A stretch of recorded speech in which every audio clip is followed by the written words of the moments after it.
August 1943. German-occupied Greece is gripped by fear and repression.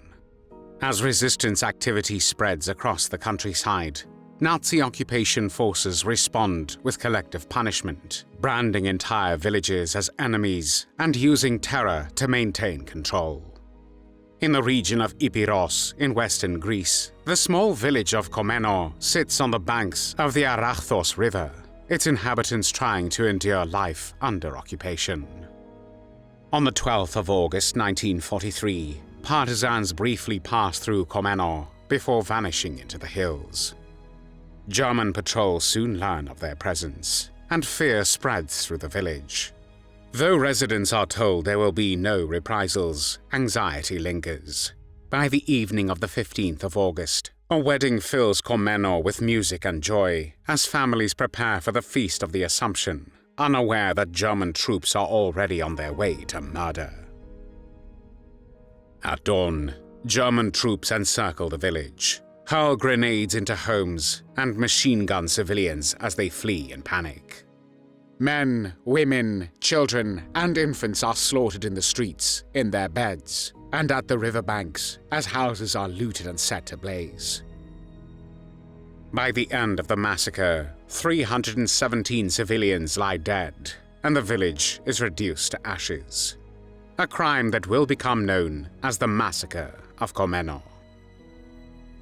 However, this crime will not remain unpunished, and some of the perpetrators will pay for their crimes with their own lives. The Second World War started on the 1st of September 1939, when Nazi Germany invaded Poland.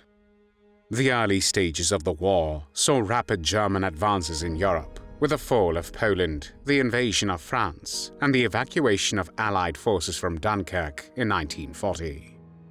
Following the successful campaign in France, Hitler set his sights on the Soviet Union. However, before he could launch Operation Barbarossa, which was the code name for the invasion of the Soviet Union, he needed to secure the southern flank to ensure crucial supply routes and prevent any interference. Therefore, on the 6th of April 1941, Germany invaded Greece with rapid and coordinated assaults. The German 12th Army, consisting of around 680,000 troops and spearheaded by armored divisions, quickly overwhelmed Greek and British Commonwealth forces. Key locations such as Thessaloniki fell swiftly, and German paratroopers played a crucial role in securing strategic positions. By the 27th of April 1941, Athens, the Greek capital, had fallen, and mainland Greece was under Axis control. After the occupation of Greece, German forces soon found themselves facing a persistent and growing resistance movement. Much of this resistance came from the Greek countryside, where mountainous terrain provided excellent cover for guerrilla fighters. These groups, known as atrocities, carried out sabotage missions, ambushes, and raids on German patrols and supply lines. The most significant among them was the Hellas, the military arm of the National Liberation Front, which was politically dominated by the Communist Party of Greece. To the Nazis, this alignment with communism made the atrocities more than just local insurgents.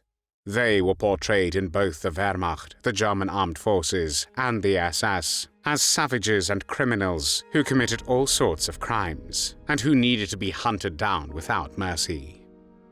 As resistance to the German occupation of Greece intensified, the reprisals grew more violent. In the region of Epirus, this violence would culminate in a horrifying atrocity in the village of Kommeno. Until 1943, Kommeno had not been severely affected by the occupation. The village lay within the Italian-controlled zone around the town of Arta, where authorities treated the local population with relative tolerance and largely ignored the quiet presence of partisans. Life remained harsh but stable. Farmers worked their fields, fishermen relied on the river, and the village served as a local point where partisans occasionally requisitioned food to sustain their operations. That fragile balance collapsed in mid-August 1943. On the 12th of August, a small partisan detachment entered Kommeno to collect food. While they were in the village, a two-man German reconnaissance vehicle passed through. Upon seeing the armed partisans in the village square, the Germans made a sudden turn and drove away, ending up in a ditch nearby. No shots were fired, and no Germans were harmed. Villagers rushed forward to help free the vehicle.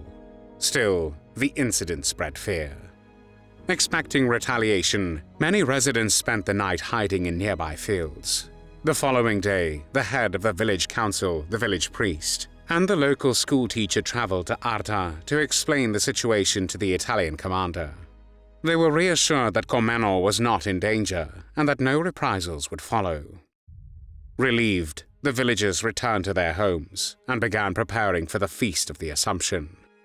At the same time, preparations were underway for a wedding. On the evening of the 15th of August, families gathered to celebrate both the religious feast and the marriage. Music filled the village, and guests from the surrounding settlements stayed late into the night. It was meant to be a moment of joy and a return to ordinary life under occupation. Behind the scenes, however, German commanders were preparing a very different response. The Wehrmacht falsely reported the incident as a partisan attack and forwarded it to divisional headquarters in the city of Ioannina. German anti-partisan operations in the region had repeatedly failed, and the presence of partisans near Kommeno was used as a justification for a punitive action. On the 14th of August, orders were issued for the village to be destroyed. Just after 5 a.m. on the 16th of August, 1943, around 120 German soldiers from the 12th Company of the 98th Mountain Regiment of the 1st Mountain Division advanced toward Kommeno in lorries. The commander of the 12th Company was Oberleutnant Willibald Röser, a fanatical Nazi known among his comrades as the Nero of 1298. As they had done 3 weeks earlier during the massacre of civilians in the village of Musiotica, they were heavily armed with machine guns, mortars, grenades, and automatic weapons. The commander of the 98th Mountain Regiment, Oberst Josef Salminger, gave the men a short and fierce speech, alleging that they were going to wipe out a partisan nest and ordering them to spare no one. That morning, Kommeno was crowded. Alongside the villagers, more than 30 visitors from neighboring communities were present for the religious feast and the wedding celebrations. The soldiers surrounded the village from 3 directions, leaving only the path toward the Arathos River unguarded. Without warning, they began the attack despite the fact that there were no partisans in the village. Grenades were thrown into houses as families slept. Machine guns cut down villagers as they stumbled into the streets in panic. Anyone who tried to flee through the German-controlled exits were shot.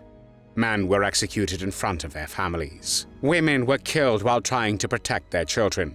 Infants and young children were shot in their beds or torn from their mothers' arms. Among the first victims was the village priest, murdered by Oberleutnant Willibald Röser as he begged for mercy. Eyewitnesses later described rapes, beatings, and the humiliation of corpses. Around 40 wedding guests, still awake from the night's celebration, were also killed.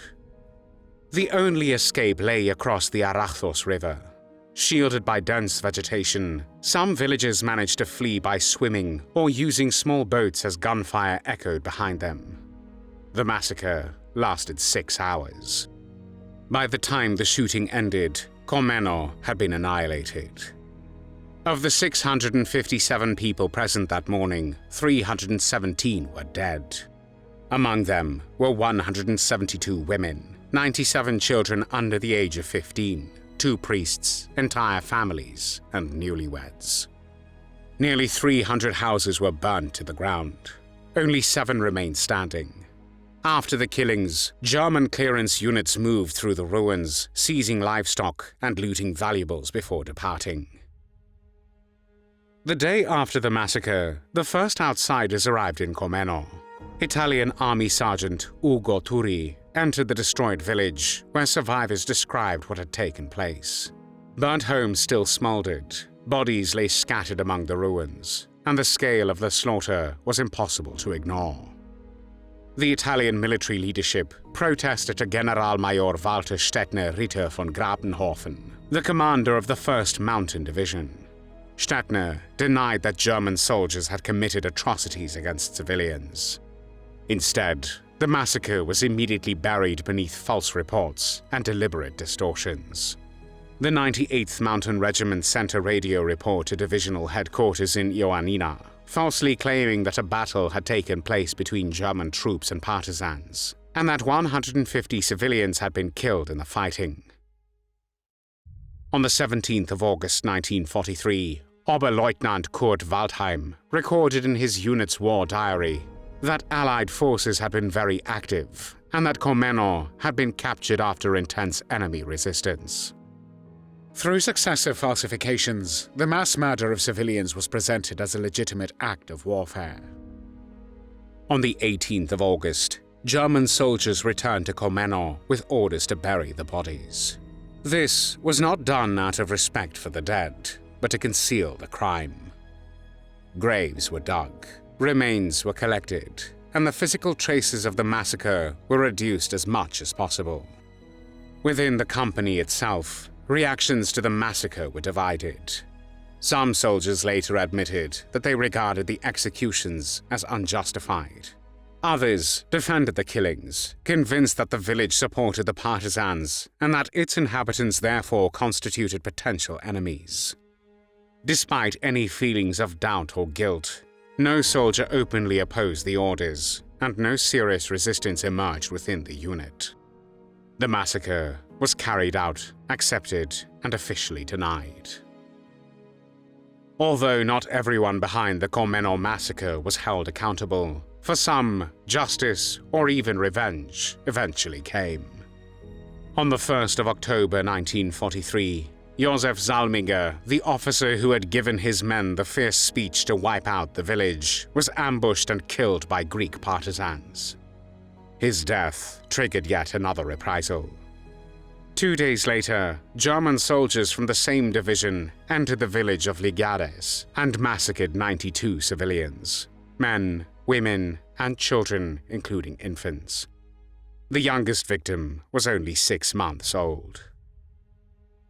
Generalmajor Walter Stettner Ritter von Grapenhofen, the architect of this policy of terror, remained in command of the division until the 18th of October 1944.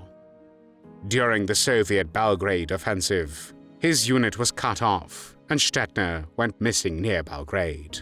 Unconfirmed reports suggested he was captured and executed by Yugoslav partisans. His body was never recovered. Willibald Röser, the officer who commanded the unit that carried out the massacre at Kommeno, survived until the final months of the war. He was killed in November 1944 during an Allied air raid on the German city of Freiburg.